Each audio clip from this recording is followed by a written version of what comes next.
నమస్తే, welcome to Aadya TV. 12కు పైగా స్థానాలలో బీఆర్ఎస్ ధీమా.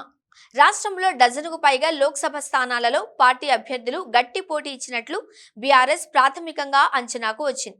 సోమవారం ఉదయం నుంచి పోలింగ్ సరళిని విశ్లేషించిన పార్టీ హైదరాబాద్ పార్లమెంటు స్థానం పోగా మిగతా 16 స్థానాలకు గాను అరడజను స్థానాలలో కాంగ్రెస్ తో, మరో 4 స్థానాలలో బీజేపీతో ప్రధానంగా తలపడినట్లు లెక్కలు వేస్తాం. 6 చోట్ల త్రిముఖ పోటీ నెలకొనగా వీటిలో కనీసం 3 చోట్ల 2 జాతీయ పార్టీలపై బీఆర్ఎస్ పైచేయి సాధించే అవకాశం ఉన్నట్లు భావిస్తోంది. అసెంబ్లీ ఎన్నికలతో పోలిస్తే పోలింగ్ శాతం తగ్గడం మనకు అనుకూలిస్తుంది అని ఆ పార్టీ విశ్లేషిస్తోంది. శాసనసభ ఎన్నికల్లో బీఆర్ఎస్ కు దూరమై కాంగ్రెస్ వైపు మొగ్గు చూపిన వర్గాలు ప్రస్తుతం బీజేపీ వైపు మొగ్గు చూపినట్లు భావిస్తోంది. మరోవైపు గ్రామీణ ప్రాంతాలలో కాంగ్రెస్ వ్యతిరేక ఓటు భారీగా బీఆర్ఎస్ కు బదిలీ అయిందనే అభిప్రాయం వ్యక్తమవుతోంది.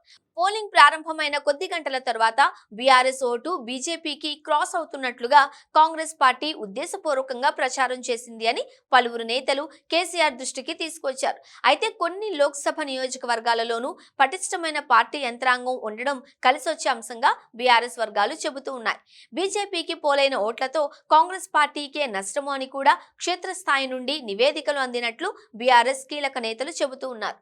కాంగ్రెస్ తో 6 స్థానాలలో ముఖాముఖి పోటీ జరిగినట్లు బీఆర్ఎస్ వర్గాలు చెబుతూ ఉన్నాయి. పెద్దపల్లి, వరంగల్, మహబూబాబాద్, నల్గొండ, ఖమ్మం, నాగర్ కర్నూల్లో లోక్సభ స్థానాలలో బీఆర్ఎస్ కు కాంగ్రెస్ ప్రధాన పోటీదారుగా ఉన్నట్లు అంచనాకొచ్చారు.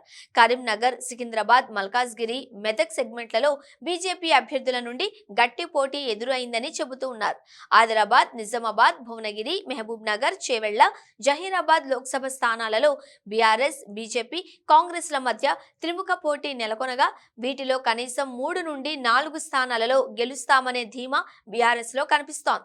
కాంగ్రెస్ ప్రభుత్వ వైఫల్యాలు, పార్టీ అధినేత కేసీఆర్ బస్సు యాత్ర, క్షేత్రస్థాయిలో పార్టీ ఎమ్మెల్యేలు, నియోజకవర్గ ఇన్ఛార్జీలు సమన్వయంతో పనిచేయడం తదితరాలు పార్టీకి అనుకూలించినట్లు భావిస్తున్నారు. రైతులు, మహిళలు బీఆర్ఎస్ ప్రభుత్వంలో సంక్షేమ పథకాల లబ్ధిదారులు ప్రధానంగా అనుకూల ఓట్లు వేసినట్లు పార్టీ అంచనాకు వచ్చింది.